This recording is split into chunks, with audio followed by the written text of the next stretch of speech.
Hello everyone, कैसे हो guys आप सभी। स्वागत है आप सभी का मेरे YouTube channel study with Deepa Saini में। गाइस आज की क्लास में हम करेंगे टीजीटी स्क्रीनिंग के लिए एक और इम्पोर्टेंट टॉपिक जिसकी काफ़ी डिमांड थी, काफ़ी स्टूडेंट्स ने मुझे कहा था। ठीक है, तो ज्योग्राफी का ही टॉपिक रहेगा ये, और टॉपिक का नाम है मानव बस्तियाँ। मानव बस्तियाँ, ठीक है, या आपको सिंपल बस्तियां लिखा हुआ मिलेगा आपके टॉपिक में। बस्तियों के प्रकार, कौन कौन सी बस्तियां होती हैं, किस तरीके से आपके इस टॉपिक से क्वेश्चन पूछे जाएंगे, सब कुछ आज की इस वीडियो में मैं आपको डिटेल से बताऊंगी। इतना याद रखना, ये वीडियो वैसे तो आपकी एचटेट की अगर हम बात करें, ठीक है, पीजीटी लेवल, टीजीटी लेवल सभी के लिए इंपॉर्टेंट है, नेट लेवल के लिए इंपॉर्टेंट है, बट टीजीटी स्क्रीनिंग की बात करें तो उसमें ये स्पेशली डाला गया है ये टॉपिक, तो आई थिंक इससे क्वेश्चन पुटअप होंगे ही होंगे। तो इस वीडियो में जो भी क्वेश्चंस आज तक पूछे गए हैं हम वो भी सारे डिटेल में पढ़ेंगे, और उसके साथ साथ न्यू क्वेश्चंस कैसे पुटअप होंगे ये भी देखेंगे। तो चलिए टॉपिक को समझते हैं और अपनी स्टार्ट करते हैं आज की वीडियो। हमारा टॉपिक है मानव बस्तियां। तो देखो, मानव बस्तियां, नाम तो आपको पता होगा, इंग्लिश में इसे बोलते हैं ह्यूमन सेटलमेंट। ह्यूमन सेटलमेंट, मानव बस्तियां, यानी सबसे पहले जो मानव गुफा में रहता था, उसके बाद उसने धीरे धीरे क्या की प्रोग्रेस की, उन्नति की, धीरे धीरे उसने घर बनाने स्टार्ट किए। स्टार्टिंग में कच्चे मकानों में रहता था, घास फूस से बनी झोपड़ियों में रहता था, और उसके बाद धीरे धीरे उसने पक्के मकान भी बनाने स्टार्ट किए। तो जब आपके 2 या 4 घर, ठीक है, जब आपकी बस्तियां क्या होती है, जब मनुष्य अपना आवास निश्चित कर लेता है, अपना सेटल हो जाता है, हम क्या कहते हैं, सेटल हो जाना।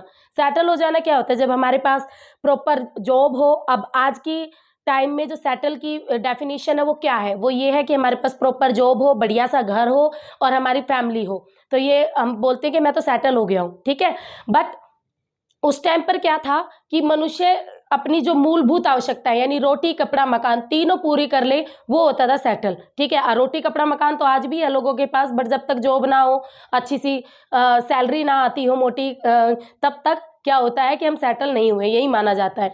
तो यहाँ पर मानव बस्तियों की हम बात करें तो मानव बस्तियाँ क्या होती है, हमारी जो 3 आवश्यकताएं हैं, भोजन, वस्त्र, आवास, ठीक है, जब ये पूरी हो जाती है, और उसमें जो तीसरी आवश्यकता का मैंने नीड का नाम लिया आवास यानी घर, जब वो हमारी पूरी हो जाती है, उसके बाद 2 लोग क्या होते हैं, समूह में रहना स्टार्ट करते हैं, एक दूसरे से इंटरेक्ट होते हैं, सामाजिक और सांस्कृतिक क्रियाएं एक साथ मिलकर करते हैं, और इसी चीज को क्या फिर एक पूरा हम ये कह सकते हैं सामाजिक या सांस्कृतिक गतिविधियां एक साथ होती हैं, सब लोग मिलकर एक साथ रहते हैं, अपने घर पास पास बनाते हैं, तो उसी स्ट्रक्चर को बस्तियां कहते हैं, यानी सेटलमेंट कहते हैं। अब आपके देखो, जो मानव बस्तियां होती हैं, आपको पता चल गई क्या होती हैं, जब लोगों के घर एक दूसरे के पास होते हैं, लोग मिलजुल कर रहते हैं, सामाजिक सांस्कृतिक गतिविधियां होती हैं, और मुद्दों पर विचार करते हैं, आपस में मिलजुल कर रहते हैं, तो वो एरिया आपका मानव बस्तियां कहलाता है। अब जो ये बस्तियां हैं मानव बस्तियां, अब इसमें देखो, जब 2 या 4 परिवार इकट्ठे रहते हैं, ठीक है, यानी एक ऐसा एरिया जिसमें 2 से 4 परिवार एक साथ इकट्ठा रह रहा है, तो उसे क्या कहेंगे, उसे भाई ढाणी कहा जाता है। याद रखना, ये क्वेश्चन एग्जाम में पूछा गया था, उसे क्या कहा जाता है, ढाणी कहा जाता है। स्टेट में क्वेश्चन आया था, 2 या 4 परिवार जब एक साथ मिलकर रहते हैं तो उसे ढाणी कहते हैं। उसके बाद जब ये 2 से 4 परिवार ज्यादा हो जाते हैं, ढानी हो गया, ढानी से जब ज्यादा हो जाएंगे तब इसे हम क्या कह देंगे, से आपका एक गांव बन जाता है। ठीक है, फिर गांव से मिलकर आपका एक कस्बा बन जाता है, कस्बे से मिलकर आपके नगर बन जाते हैं, नगर से मिलकर आपके महानगर बन जाते हैं। इस तरीके से ढानी 2 या 4 परिवारों से आपका ढानी बनेगा। जब 2 या 4 ढानी मिल जाती है तो एक प्रॉपर गांव हो जाता है, विलेज। फिर ये जब 2 या 4 गांव हो जाते हैं तब उसे कस्बा बोल देते हैं कि ये वो कस्बा, जब 2 या 4 गांव इकट्ठे होते हैं, फिर अलग अलग कस्बों से मिलकर आपका नगर बनते हैं, और नगर से आपके बनते हैं महानगर। ठीक है, तो ये सारे आपके मानव बस्तियों में ही आते हैं। मेनली अगर हम बात करें तो जो मानव बस्तियां होती हैं ये आपकी 2 टाइप्स की होती हैं। मानव बस्तियां 2 टाइप्स की होती हैं। एक होती है भाई आपकी ग्रामीण बस्तियां, एक होती है नगरीय बस्तियां। ठीक है, नाम से ही पता होगा, रूरल सेटलमेंट और अर्बन सेटलमेंट। जो रूरल सेटलमेंट है वो क्या होता है, जब लोग, यानी जहां पर ग्रामीण बस्तियों में आपके लोग गांव में निवास करते हैं। ठीक है, जब लोग गांव में रहते हैं और मेन तौर पर प्राथमिक क्रियाएं यानी प्राइमरी एक्टिविटीज़ में ही अपना कंट्रीब्यूशन देते हैं। कैसी एक्टिविटी करते हैं? प्राइमरी एक्टिविटी करते हैं। कौन कौन सी होती है प्राइमरी एक्टिविटी? जैसे भाई आपका खेती करना, मेन तो आपका कृषि ही आता है इसमें, एग्रीकल्चर। उसके अलावा एनिमल हस्बेंड्री यानी पशुपालन हो गया, ठीक है। आपके ऐसे जो काम जो नेचर के साथ जुड़कर होते हैं वो सारे काम आपके आते हैं प्राइमरी एक्टिविटी में, जो हम प्रकृति के साथ जुड़कर करते हैं। कृषि, पशुपालन, आखेट, ठीक है, ये इस तरीके के सारे काम, मत्स्य पालन। तो यहाँ पर ग्रामीण बस्तियाँ जो जनसंख्या गांव में रहती है और उसके साथ साथ वो प्राथमिक क्रियाकलापों में लगन रहती हैं, वो होते हैं, वहाँ पे जो आपकी बस्तियाँ होंगी उन्हें कहेंगे ग्रामीण बस्तियाँ। नगरीय बस्तियाँ, जो बस्तियाँ या जो लोग नगरों में रहते हैं और नगरों में रहने के साथ साथ द्वितीयक यानी सेकेंडरी और तृतीयक यानी टेरिटरी जो आपकी एक्टिविटीज़ होती हैं, ऑक्यूपेशंस होते हैं, उनमें काम करते हैं, तो वो होती हैं नगरीय बस्तियां। द्वितीयक यानी जैसे आपका जो आपका आता है ना मैन्युफैक्चरिंग वाला, जितना भी काम आता है, आपके उद्योग आते हैं, इंडस्ट्री आती है, वो सारी इसी में आती है। और तृतीयक में आपकी आती है भाई सर्विसेज। ये क्वेश्चन भी बहुत पूछा जाता है। तृतीयक में आती है आपकी सर्विसेज यानी सेवाएं, जिसमें आपकी हर तरीके की जॉब आती है, कोई भी जॉब, ठीक। आप कहीं पर किसी सेंटर पर जॉब कर रहे हो, आप टीचिंग कर रहे हो, प्राइवेट करा रहे हो, ऐसे तो जो भी कुछ है सर्विस आप प्रोवाइड कर रहे हो, बैंकिंग वगैरह हो गई, ट्रांसपोर्ट से रिलेटेड सर्विस हो गई, आपके कम्युनिकेशन से रिलेटेड सर्विसेज हो गई, तो सारी सर्विसेज टेरिटरी में आती हैं। तो सेकेंडरी और टेरिटरी जो एक्टिविटीज़ होते हैं उनमें जो लोग काम करते हैं उन्हें कहते हैं आपकी नगरीय बस्तियाँ। समझ में आ गया? ग्रामीण बस्तियाँ और नगरीय बस्तियाँ। आप सबको पता है गाँव के लोग कितना मिलजुल कर रहते हैं, नगरीय लोग इतना मिलजुल कर नहीं रहते। गाँव में हर एक त्योहार है, हर एक फंक्शन है, साथ मिलकर किया जाता है, तो उनका जो सामाजिक मेल मिलाप है वो ज़्यादा होता है, सांस्कृतिक गतिविधियों में ज़्यादा पार्टिसिपेट करते हैं। ये नगरीय बस्ती वाले लोग इतना ज़्यादा पार्टिसिपेट नहीं करते, एक दूसरे से दूरी बनाकर रखते हैं और अपने मतलब से, अपने काम से काम रखते हैं मीन्स, ठीक है। तो ये तो बेसिक चीज़ें जो आपको पता ही है। अब इसके बाद जो ग्रामीण बस्तियां हैं, नगरीय बस्तियां, अब हम सबसे पहले डिटेल में पढ़ेंगे ग्रामीण बस्तियों के बारे में। ग्रामीण बस्तियां क्या होती है, किस तरीके से, डिटेल में पढ़ाऊंगी मैं आपको। तो भाई ग्रामीण बस्तियां क्या होती हैं? जो गांव में रहते हैं लोग, ठीक है, जो गांव में रहते हैं, गांव के परिवार होते हैं, उन्हें ग्रामीण बस्तियां कहते हैं। अब जो बस्तियों के प्रकार मैंने आपको कराए, अब यहाँ पर जो आपकी अलग अलग लक्षणों के आकार पर गांव को नगरों से अलग रखा जाता है। सबसे पहले हम क्या पढ़ेंगे कि गांव से नगर कैसे अलग हुए हैं। गांव से नगर का पृथक होना यानी पृथकीकरण होना यानी अलग होना, ये भी लिख सकते हो आप, अलग होना, ठीक है। गांव से नगर कैसे बने? अब देखो, पहले तो गांव ही बने होंगे, फिर गांव से पॉपुलेशन ज्यादा बड़ी इंक्रीज हुई, फिर आपके नगर बने हैं। अब भारत में किस एरिया को गांव में रखेंगे, किस एरिया को नगर में रखेंगे, ये चीजें पता होनी चाहिए आपको। वर्ल्ड में किस एरिया को गांव में रखेंगे, किस एरिया को नगर में रखेंगे, ये चीज भी पता होनी चाहिए। तो ध्यान देना, भारत में आगे सबसे पहले हम पढ़ेंगे कि ग्रामीण बस्तियां कौन कौन सी होती हैं। अब जो ढाणी है, ढाणी से गांव में भी तो बदले और गांव से ग्रामीण बस्तियां बनी है, तो ग्रामीण बस्तियां कैसे बनी है ये चीज हम सबसे पहले देखेंगे। तो जैसे आपको टेबल दिख रही है यहाँ पर, भाई ये जो 5000 पॉपुलेशन है, यानी जब किसी भी एरिया की पॉपुलेशन 5000 हो जाती है, 5000 हो जाती है, तो भारत में उसे ग्रामीण बस्तियों में ऐड ऑन कर दिया जाता है, ठीक है। तो ग्रामीण बस्तियों में ऐड कब किया जाता है? जब उस एरिया की पॉपुलेशन 5000 हो जाती है। वहीं अगर यूएसए में बात करें तो 2500 जब किसी एरिया की पॉपुलेशन हो जाएगी तब उसे ग्रामीण बस्तियां मान लिया जाता है।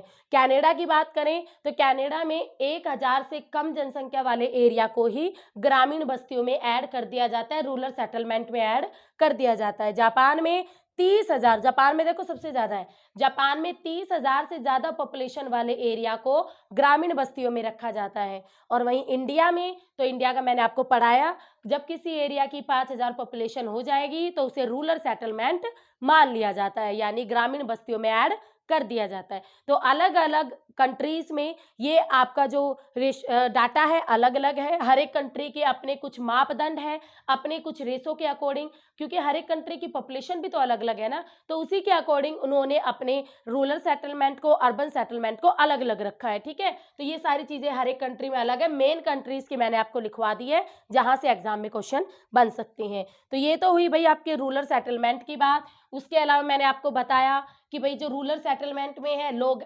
प्राइमरी जो एक्टिविटीज़ है वो ज़्यादा करते हैं, तो उसके अकॉर्डिंग भी अर्बन सेटलमेंट के लोग आपकी सेकेंडरी और टेरिटरी एक्टिविटीज़ करते हैं, और उसके साथ साथ आपके जो प्रशासनिक आधार है उनके यानी एडमिनिस्ट्रेशंस है उनके बेसिस पर भी किसी भी गांव को नगर घोषित कर दिया जाता है। अब आपको एक चीज़ बताती हूँ मैं, भारत के अंदर गांव को नगर से, यानी कोई भी, ये मान लो ये एक गांव है, ये एक विलेज है छोटा सा, अब इंडिया में इस विलेज को, इस गांव को टाउन कब बनाया जाएगा, यानी इसे टाउन में कब माना जा सकता है, तो कुछ कंडीशंस होती है जो इस एरिया को अगर शहर बनना है, इस एरिया को अगर शहर बनना है तो इसको कुछ कंडीशंस कंप्लीट करनी होती हैं।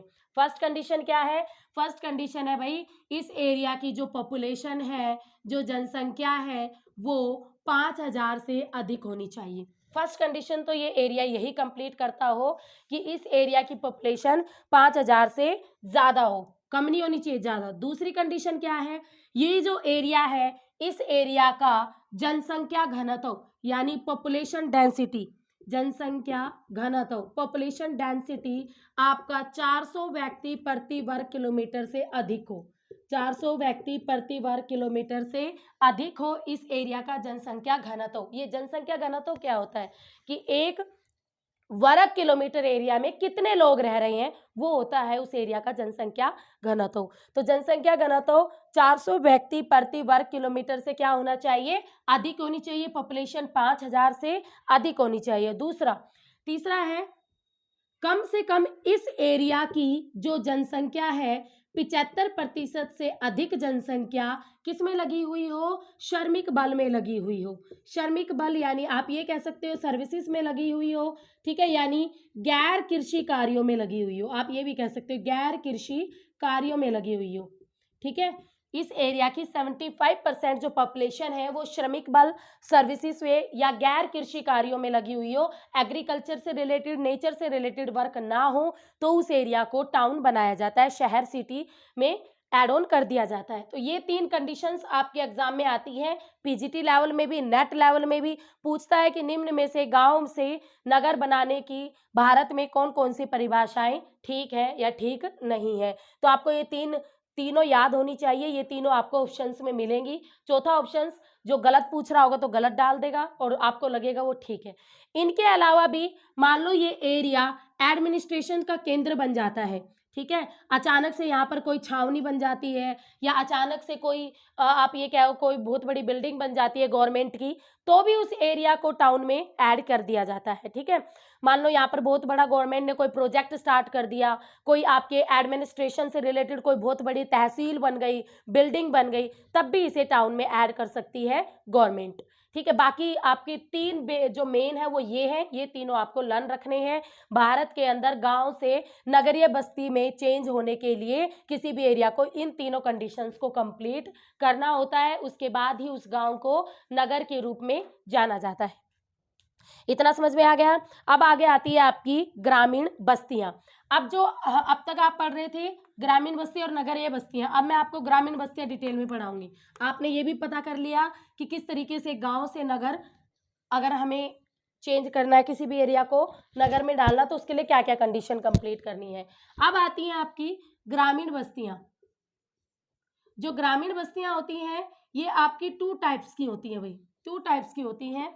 एक होती है आपकी सनहंत बस्तियां, जिसे इंग्लिश में बोलते हैं compact settlement, compact rural settlement. दूसरी होती है आपकी प्रकीर्ण बस्तियां, जिसे इंग्लिश में बोलते हैं स्कैटर्ड सेटलमेंट। ठीक है, तो ये 2 होती हैं आपकी ग्रामीण बस्तियां। सनहंत बस्तियां जो नदियों के उपजाऊ मैदान है, जो भारत के उपजाऊ मैदान है या भारत का जो प्लेन एरिया है, समतल मैदान है, यहाँ पर ये बस्तियां मिलती हैं। प्रकीर्ण बस्तियां ये आपके पर्वतीय इलाकों में, पहाड़ी इलाकों में, पर्वतीय पहाड़ी या आपके उबड़ खाबड़ वाले एरिया में स्कैटर्ड सेटलमेंट देखने को मिलता है। तो देखो, उपजाऊ मैदान है, समतल मैदान है, तो एग्रीकल्चर के लिए बेस्ट एरिया है। ठीक है, तो यहाँ पर आपको खुद पता है ऐसे समतल मैदान में पॉपुलेशन कैसी होगी। तो यहाँ पर आपकी सनहत बस्तियों में पॉपुलेशन बहुत ज़्यादा होती है, घर भी एक दूसरे के बिल्कुल पास पास होते हैं और यहाँ पर लोग आपस में मिलजुल कर रहते हैं, सामाजिक और सांस्कृतिक गतिविधियाँ आपस में होती रहती हैं। उसके साथ साथ लोग समूह बनाकर रहते हैं, या कई बार लोग क्या होते हैं, जैसे कोई भी भाई आपका तालाब है, इसके चारों ओर भी घने घर बन जाते हैं, इस तालाब के चारों ओर लोग रहने लगते हैं और बहुत ज़्यादा भीड़ भड़ाके वाला इलाका हो जाता है सनहत बस्तियों वाला, कॉम्पैक्ट सेटलमेंट। गलियाँ गंदी होती हैं, छोटी छोटी गलियाँ होती हैं, प्रॉपर साफ सफाई नहीं होती, गंदी बस्तियों टाइप ये रहता है एरिया। ठीक है, तो ये वाला आपका होता है कॉम्पैक्ट सेटलमेंट। आप ये कह सकते हो भारत का जो उत्तरी विशाल मैदान है, नॉर्थ वाला प्लेन एरिया है, वहाँ पर जो आपकी सेटलमेंट मिलती है वो सनहत यानी कॉम्पैक्ट सेटलमेंट ही देखने को मिलती है। नेक्स्ट आता है प्रकीर्णन सेटलमेंट। ये आपका पर्वतीय पहाड़ी वाला इलाका, और आप सबको पता है पर्वतों पर जीवन जीना कितना कठिन है। तो यहाँ पर घर एक दूसरे से क्या होते हैं, एक घर आपका मान लिया हमें एक घर आपका यहाँ पर है तो दूसरा घर यहाँ पर होता है। ठीक है, इस तरीके से तो आपके जो घर होते हैं वो बहुत दूरी पर होते हैं एक दूसरे से, घर एक दूसरे से, और इनमें आपस में भी कोई तालमेल नहीं होता, ना ही लोग आपस में इतनी ज़्यादा मिलजुल कर इन एरिया में रहते हैं और एक दूसरे से दूर ही घर बनाते हैं, सामाजिक दृष्टिकोण से भी एक दूसरे से दूर ही रहते हैं। तो दूर दूर घर होते हैं, इतनी ज़्यादा, और साफ सफाई भी ज़्यादा ही होती है इन एरियाज़ में, इन एरियाज़ की अगर कंपैरिजन करें तो। ठीक है, तो दोनों बस्तियां आपको समझ में आई, प्रकीर्णन बस्तियां और आपके, हाँ जी, सनहत बस्तियां। तो भारत में जो आपके जितने भी मैदान हैं, समतल मैदान, उपजाऊ मैदान, जैसे गंगा ब्रह्मपुत्र का मैदान है नॉर्थ ईस्ट में, भारत में गंगा और ये इधर सतलुज का मैदान है, तो ये सारे आपके आते हैं सनहत बस्तियों में। नर्मदा घाटी है, मालवा प्रदेश है, तो ये सारे आपके सनहत बस्तियों में आते हैं। प्रकीर्णन बस्तियों में बात करें तो भारत के पर्वतीय इलाके जैसे हिमालय वाला, अरुणाचल प्रदेश, और साउथ इंडिया में भी जैसे नीलगिरी पर, तो यहाँ पर आपकी प्रकीर्णन बस्तियां मिलती हैं। अगर वर्ल्ड में देखें तो आपका जो जापान में क्वांटो मैदान है, जापान का क्वांटो मैदान है, ठीक है, उसके अलावा और भी अलग अलग एरियाज में जो भी रिवर्स है उन सबकी घाटियों में, उन सबके समतल मैदानों में आपकी सनहत बस्तियां ही देखने को मिलती हैं। प्रकीर्णन बस्तियां आप सबको पता है ऑस्ट्रेलिया में, कनाडा में जहाँ पर बर्फबारी होती है, ऑस्ट्रेलिया में भी पॉपुलेशन बहुत ज़्यादा कम है, रेतीला इलाका है, पहाड़ी इलाका है। ठीक है, यूएसए के अंदर भी पहाड़ी इलाका है, वहाँ पर भी, और आपके अफ्रीका में भी ज़्यादातर स्कैटर्ड ही क्या मिलती है, सेटलमेंट देखने को मिलती हैं। तो ये थे ग्रामीण बस्तियों के 2 टाइप, आपके compact settlement and scattered settlement. अब उसके बाद नेक्स्ट आता है जो ग्रामीण बस्तियां हैं। ठीक है, ये तो आपने पढ़े इसके टाइप, कॉम्पैक्ट और स्कैटर्ड। अब जो ग्रामीण बस्तियां हैं इसके कुछ पैटर्न्स होते हैं, अब उन पैटर्न्स को पढ़ेंगे जहां से एग्जाम में क्वेश्चंस आते हैं। ग्रामीण बस्तियों की प्रतिरूप, हिंदी में इसे बोलते हैं प्रतिरूप और इंग्लिश में बोलते हैं गाइस पैटर्न्स। जो ग्रामीण बस्तियों के पैटर्न्स है वो क्या कौन कौन से होते हैं, तो देखो सबसे पहला पैटर्न होता है, सबसे पहला प्रतिरूप होता है रैखिक प्रतिरूप। रैखिक प्रतिरूप यानी ग्रामीण बस्तियां जब किसी, या तो कोई रेलवे लाइन जा रही है, जैसे ये रेलवे लाइन जा रही है, मान लो ये रेलवे लाइन है, ठीक है, रेल की पटड़ी है ये, और जब इसके साथ साथ घर बन जाए लोगों के, ठीक है, इस रेलवे लाइन के साथ साथ लोगों के घर बन जाए इस तरीके से,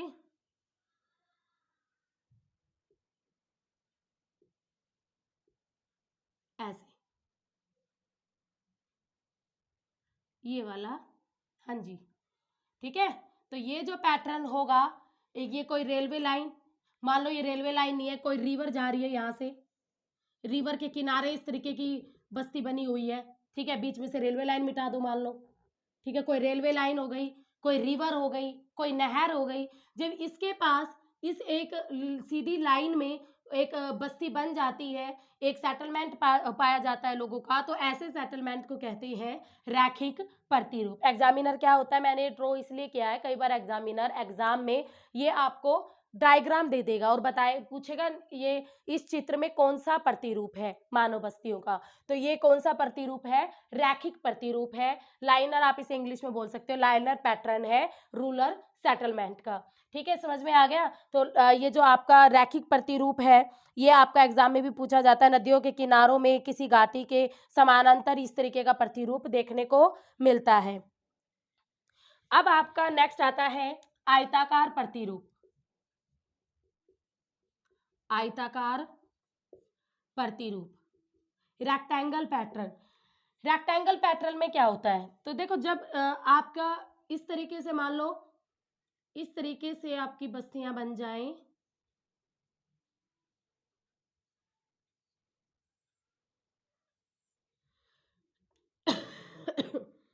सॉरी, यहां पर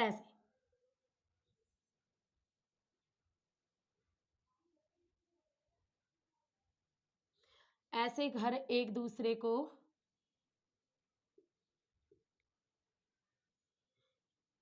आप ये कह सकते हो इस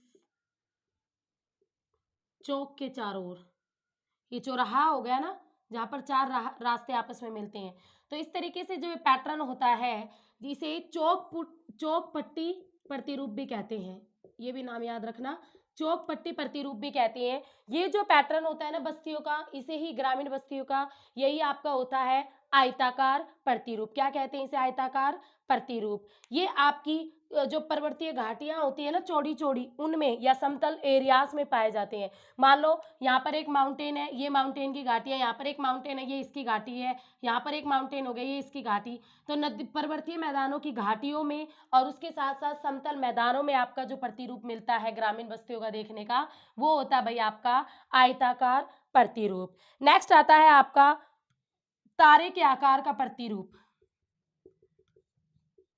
तारे के आकार का प्रतिरूप, देखो एग्जामिनर स्टार पैटर्न बोलते हैं इंग्लिश में इसे, और कुछ भी लिख सकता है, तारक प्रतिरूप लिख देगा, तारानुमा प्रतिरूप लिखना, तो पजल मत होना, ठीक है, बात सेम है, तारा आना चाहिए बस उसके अंदर। तो तारे के आकार का प्रतिरूप तो कैसा होगा? इसमें से है ना आपके जो बस्तियां होंगी, उन बस्तियों की जो गलियां होती है,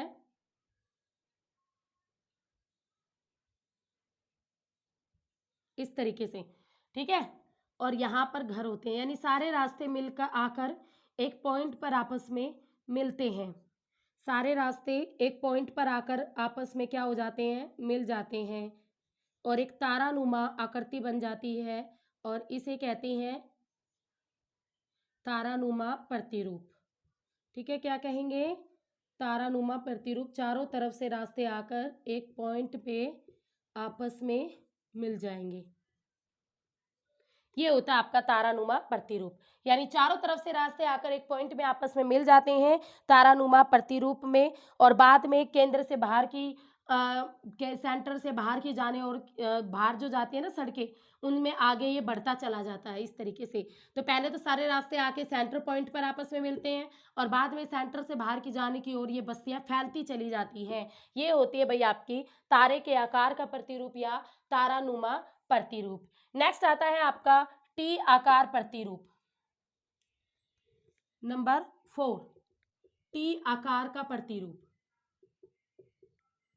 अब ये जो टी आकार का प्रतिरूप है इसके कई नाम है। इसे वाई आकार का प्रतिरूप भी कह देते हैं, ठीक है, कई बार इसे क्रॉस के आकार का प्रतिरूप भी कह देते हैं। इसी को ही टी के ही कई नाम है, टी आकार का प्रतिरूप, वाई आकार का प्रतिरूप या क्रॉस आकार का प्रतिरूप। कैसी बनेगी? जहां मान लो एक सीधी सड़क जा रही है और इस सड़क से एक सड़क इधर निकल गई, ठीक है, ये आगे चला गया है।